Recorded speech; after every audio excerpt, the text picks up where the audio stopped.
আচ্ছা, তোমরা কি কোনোদিন শুনেছ শীতকালীন ফসলের অকাল বোধন হয়? শোনোনি নিশ্চয়ই। আমার থেকে শোনো গল্পটা। গত বছর শীতকালই শুরু হয় আমার এই জার্নিটা। আমার ছোটবেলা থেকেই গাছের শখ ছিল। সব রকম গাছের গাছ খুব ভালোবাসি, প্রকৃতিকেও ভালোবাসি।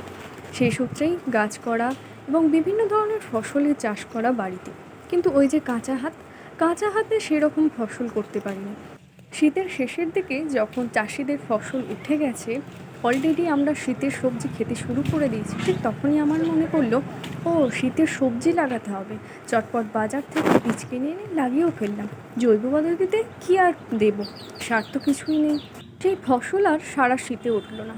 এখন গ্রীষ্মের বৈশাখ মাসে সেই ফসলের কিছুটা হয়েছে, তবে বেশ ভালো লাগছে।